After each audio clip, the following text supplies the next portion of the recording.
Family. It looks a little different for everyone. For some, it's mom and dad. For others, roommates who feel like family. And for others, it's your significant other, their golfing buddies, your children, a high school soccer team starting lineup, and oh look, they're all taking you up on the offer to stay for dinner, really testing the limits of that phrase, the more the merrier. But no matter where you call home, Geico makes it easy to bundle and save on home and car insurance. Easier than making 3 frozen pizzas and assorted frozen veggies into a cohesive meal.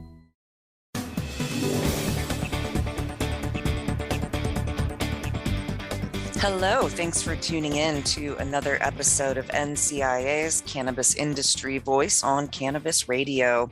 I'm your host, Bethany Moore, the Director of Communications at the National Cannabis Industry Association. Today, we're going to be chatting with a couple of members of NCIA's Cannabis Manufacturing Committee. But before I introduce them, I want to make a quick announcement. NCIA is going back on the road with some in-person events in June. Join us in New York State, the Empire State, for 3 events happening June 6th, 7th, and 9th. We will be in Rochester, New York, Albany, and New York City. This is called the Insights and Influencers New York Opportunity Tour, and we are co-presenting this event with Canna Advisors, a longtime member of NCIA. So this will be an evening networking reception. You can mix and mingle with state and national level influencers and learn from industry leaders who have worked in regulated cannabis markets. We're really looking forward to it. NCIA members are complimentary tickets as always, and you can register as a non-member for ticket prices as well. I think it's $100 if you're not an NCIA member. But head to NCIA's website, thecannabisindustry.org, navigate to our events area on our website, and you can learn more about this event series. So we hope to see you in New York, June 6th, June 7th, and June 9th. Oh, it's nice to get back on the road. And back to the podcast, I am happy to introduce 2 members of NCIA's Cannabis Manufacturing Committee, Darwin Millard of TSOC and David Biancourt of the GMP Collective, both serving on NCIA's Cannabis Manufacturing Committee. Their committee focuses on reviewing existing business practices and state regulations of concentrates, topicals, vaporizers, and edibles, ensuring the manufacturing sector is helping shape its destiny. Awesome. Thanks for joining me today, fellas. Thanks for joining me on the show. So great to be here, Bethany. Thanks for having us back. So excited to be here. Thanks so much. All right. We've got a lot to talk about, but for our listeners, I know you've both been on the show before, but I'd like to remind them a little bit about you and who we're talking with.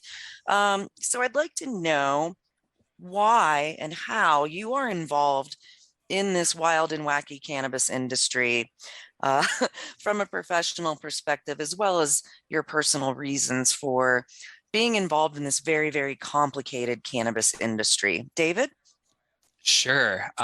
It's the complexity that you just referred to, and the challenge is part of what drives me here.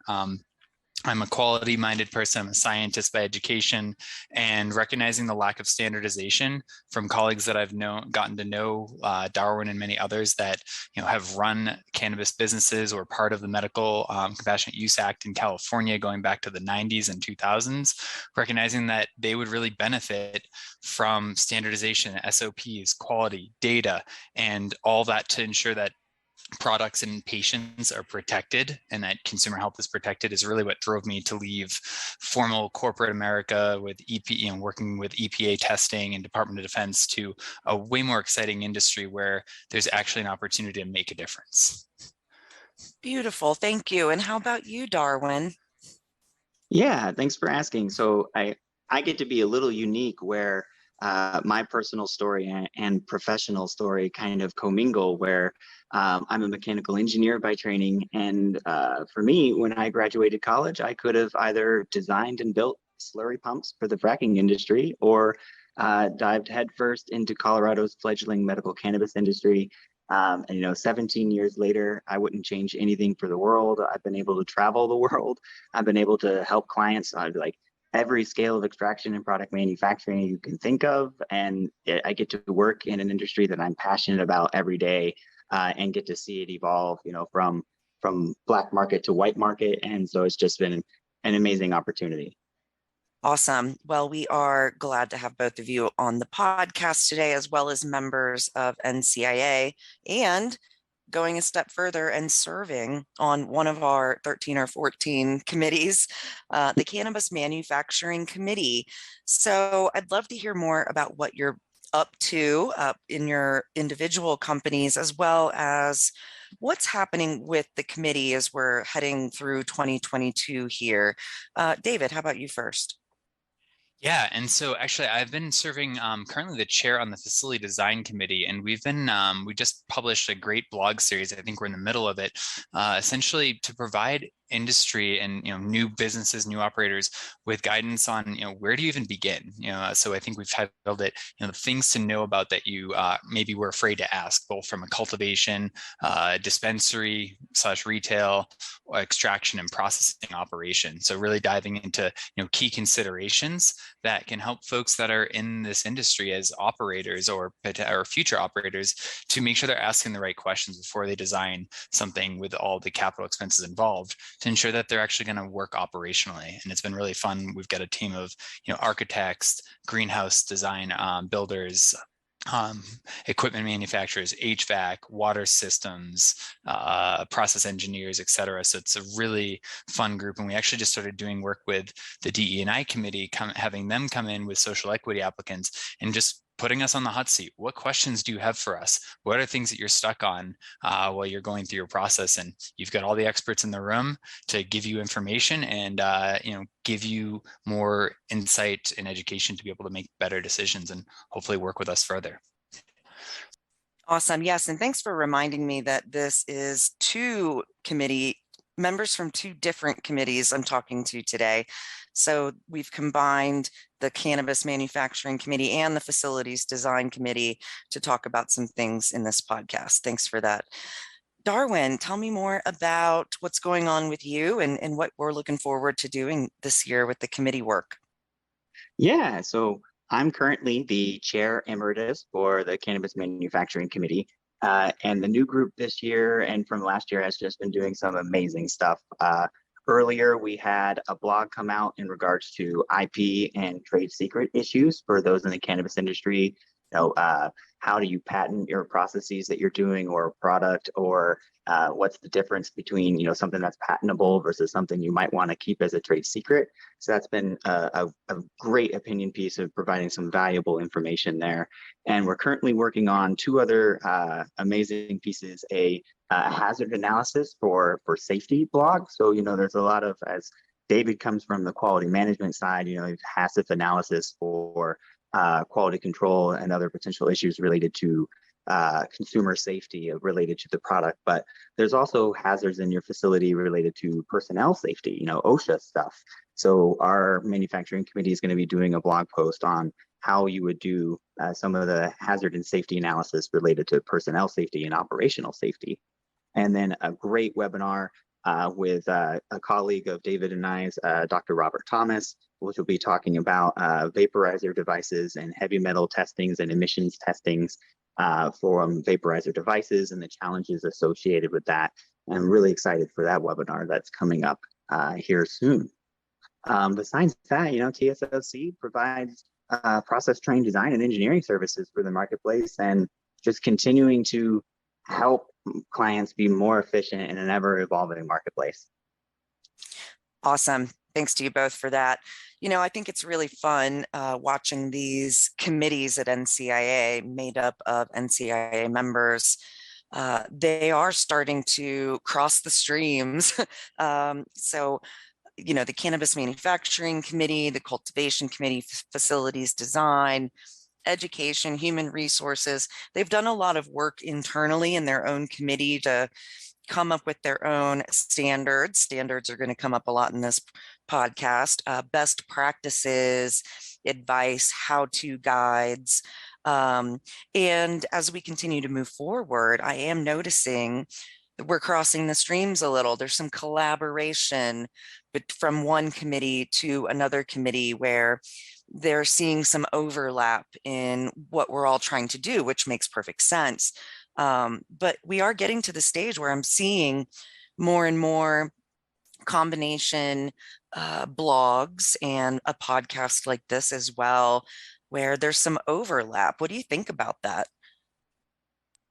I think it's great. The other thing I didn't mention with the facility design committee that we did a bit earlier this year to promote, we called it cross-pollination, right? Where we brought in a member of the retail committee. We brought in a member of the cultivation committee to kind of talk about what, just like Darwin and I both gave updates to you and to the members, everybody listening to the podcast on what we've been up to just help cross-pollinate and bring ideas to the table that we might be able to collaborate on, because none of this exists in a silo, right? Work of Darwin's impacts facility design, impacts the manufacturing. It's all intertwined. So the more we can work together across our dozen plus committees, the more value we can add to NCIA, and of course ultimately the industry, is how I see it. So it's really fun. Yeah, I absolutely. And just to piggyback off of what David was saying, the CMC has been working with science and policy and marketing on a minor cannabinoids, novels, and synthetics cannabinoids webinar. And that's just kind of, I think, a culmination of so many efforts where there's a really pressing topic in the marketplace. And you have these three main, major committees within NCIA seeing that it's important to address and coming together to kind of form the messaging around the topic, the science behind it, and and create the information or present the information in a way that's easy to digest and helps the market move forward. Awesome. I love it. All right, let's jump into our first commercial break, and then we're going to come back and take a deeper dive into some standards, some exciting news about some standards for the cannabis industry. So stay tuned. We will be right back. NCIA's Cannabis Industry Voice will return once we give a voice to our sponsors. Have you wanted to use your home equity to pay off debt or improve your house, but found the old way too painful? There's now a new, better option for accessing your home equity. It's called HomePace. Here's the key. It's not a loan, so there's no monthly payments or interest. Instead, HomePace gives you money up front as an investment in your home. That's right, you get money that you can use however you want without the burden of monthly payments. Then someday when you decide to sell, you share a portion of the gains or losses in your home's value with HomePace. That means if your home's value drops, HomePace takes a loss too. HomePace gives homeowners a better choice to access home equity. No monthly payments, no interest. To get an instant quote, go to homepace.com/quote. It takes less than 5 minutes. That's homepace/quote to get started. I'm your voice of confidence, and let's start our business. Well, I'm self-doubt, and I don't think so. Come on. With LegalZoom, it's just a few steps. Fine, I'm in. LegalZoom. Now you're in business. LegalZoom is not a law firm or a substitute for an attorney. All right, we're back on NCIA's Cannabis Industry Voice. I'm your host, Bethany Moore. I'm the Director of Communications at the National Cannabis Industry Association, and I'm chatting with David Vaillancourt from the GMP Collective. He serves on NCIA's Facilities Design Committee, and Darwin Millard from TSOC, who is involved in NCIA's Cannabis Manufacturing Committee. So as promised, we do have some kind of exciting news about the cannabis industry. So the global cannabis and hemp industry now has a universal symbol designated by ASTM International.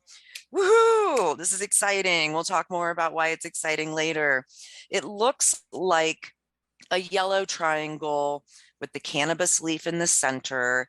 It's pretty straightforward, but I'd like to back up a little and remind our listeners what the ASTM International is and does. David? Yeah, so it's a great question, right? So ASTM International is 120 years old now. It's a nonprofit based in Pennsylvania, but it's international, so it's globally recognized now. They essentially facilitate the development of consensus standards. And what that really means, so for an example, there's almost 150 technical committees. So this is not just unique to cannabis. They provide the framework for volunteer members like Darwin and myself and many others to come to the table to develop through an unbiased consensus process standards that can be utilized in reference into law, can be used in contracts, and a lot more. So some examples like from construction industry, from railroads to water standards to roofing materials, assessing the permeability of roofing and ensuring that the specifications meet 20, 30-year lifespan requirements, consumer products. And they through federal government where it's really unique. So they formed Committee D37. They approved the formation of Committee D37 on cannabis in 2017 from requests from industry and members of government saying we need a place to come develop standards in the absence of an organized federal and global approach. So it really helps harmonize the industry. And so we are fortunate to have 1,100 volunteer members across over 30 countries at Committee D37 developing consensus standards for cannabis. And what's again unique is that due to the process that ASTM sets out, the framework, the standards when they're approved are super robust, and they're often used in law and lawsuits in court, as if you're demonstrating conformance to that standard, the credibility is immediately there. And the other thing to add is that in 1995, Congress passed the National Technology Transfer and Advancement Act, which essentially requires the federal government to utilize consensus standards that meet these principles that ASTM meets, instead of just creating their own requirements. So we have a really great opportunity to utilize the process and leverage it for that standpoint, for credibility and recognition, regardless of where the industry falls under some sort of federal framework someday in the future that we could all speculate on until the cows come home. Absolutely. Yeah, it's great that there's all of these great minds putting their heads together to create some method to the madness out there. Darwin, did you want to add anything about ASTM International and who they are and what they're doing? Yeah, no, I mean, I think David covered it really great. Again, it's those standards that are in the background that really facilitate commerce that ASTM is really most, I guess, known for developing. So as David mentioned, the roads and bridges we drive on to the airplanes that fly in the air, ASTM has a handle in some form of those technical standards that regulate or are used in some form, in regulating those industries. Excellent, excellent. All right, so as mentioned, the cannabis and hemp industry now has a universal symbol, but over the last few years, we've had a hodgepodge of symbols imposed across various states here in the US and Canada for the packaging and even on the edibles themselves, which have been all across the board and even problematic in some cases. So what have we been seeing before this ASTM symbol came out, including headaches? Darwin? Yeah, of course, no worries.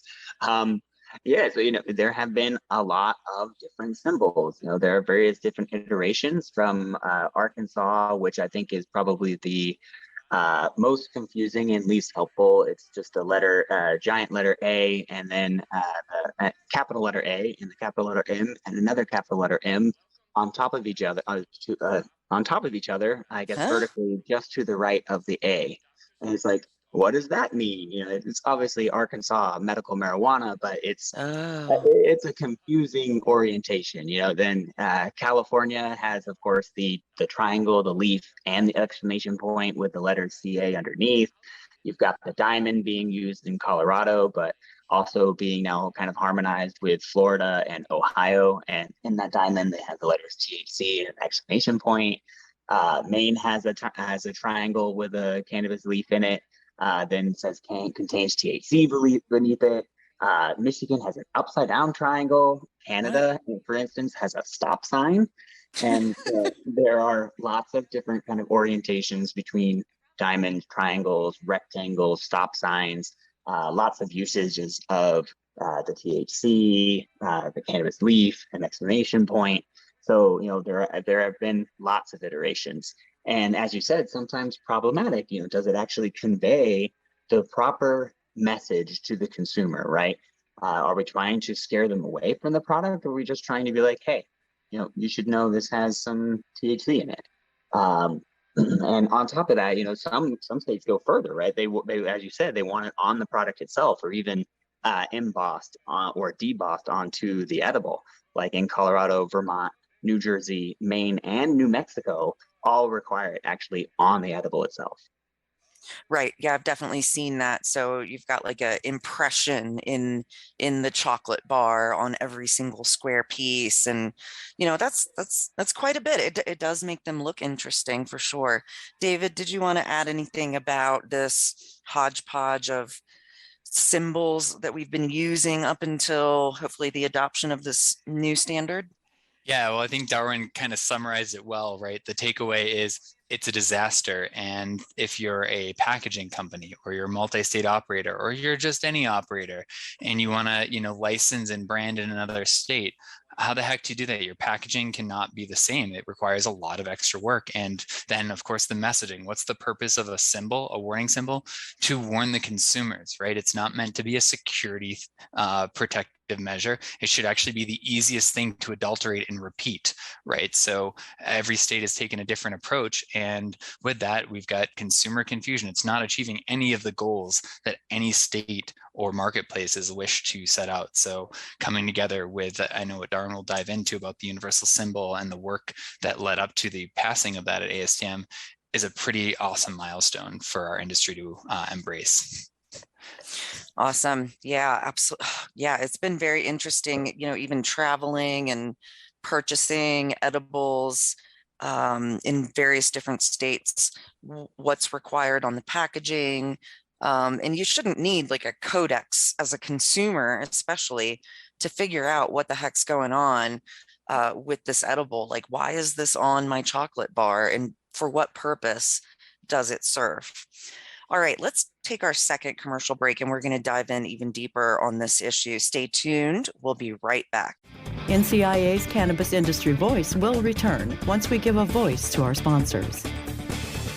All right, we're back on NCIA's Cannabis Industry Voice on Cannabis Radio. I'm your host, Bethany Moore. We're chatting with members from our Cannabis Manufacturing Committee and Facilities Design Committee about the exciting news that cannabis and hemp now has a universal symbol designated by ASTM International. So back to the logic of the design itself. Is there a rhyme and reason for the triangle shape and the yellow color? And well, the only part that really makes sense to me is the obvious leaf plant in the center. But how does that work, Darwin? Yeah, for sure. And thank you for asking. So at ASTM International, we like to kind of say over and over that we're trying not to reinvent the wheel. And if there are existing standards that are out there, we're going to leverage those. And a great example is in the development of this standard. In fact, it leverages two existing standards that we hope will help in that adoption of it. So it actually uses the ISO standard warning triangle. So ISO has a number of standardized symbols for various different applications, and their symbol for a warning is a triangle. And there are certain requirements related to how you would use the ISO standard warning triangle, and we have implemented those is one of the major elements of the symbol. So I guess it has three major pieces. There's the triangle itself, there's the color of the symbol, and then there's the standard icon. So that second part being the standard color, which is from ANSI, which is the American National American National Standards Institute. They have a standard color for warnings, which is like a yellow-orange, which you've seen on road signs around the United States.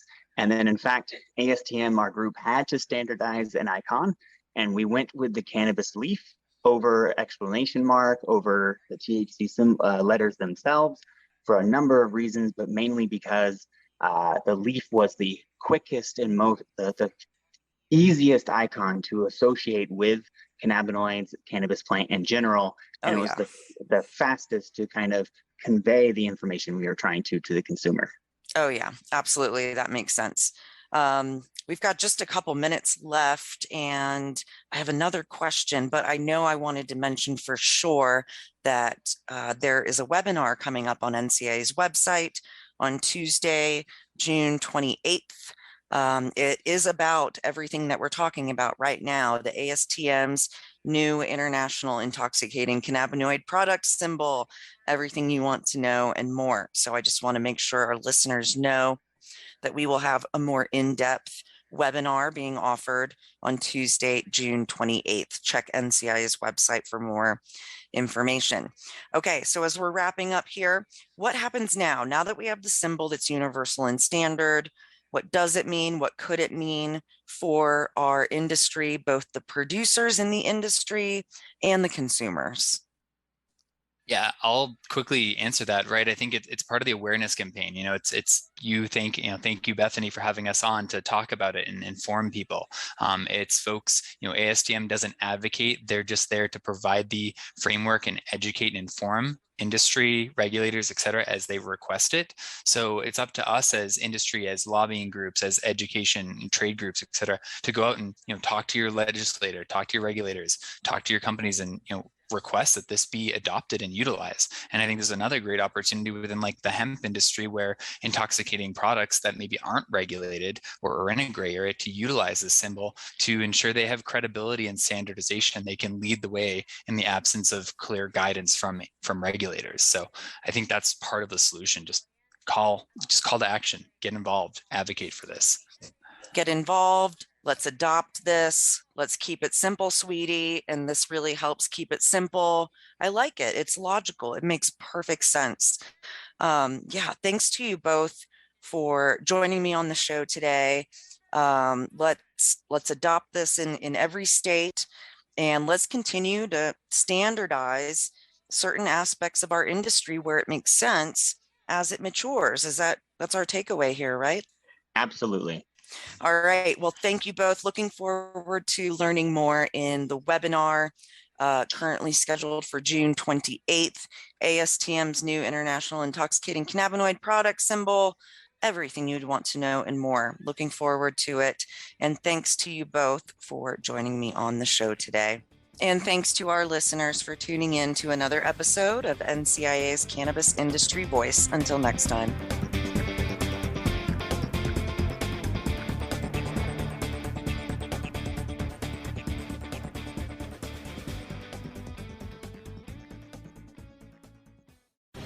The opinions expressed on this CannabisRadio.com program are those of the guests and hosts and do not necessarily reflect those of the staff and management of CannabisRadio.com. Any rebroadcast, republication, or retransmission of this program without proper consent is prohibited. Look, my day job as a firefighter is tough, but my night job as a social media manager, my Persian cat Jinxie, that's intense. It's 8 p.m., I've finally gotten home from another 24-hour shift, and I just want to kick back with a cold one, but old Jinxie knocks my beer right off the counter and gives me that look that says, no drinking on the clock.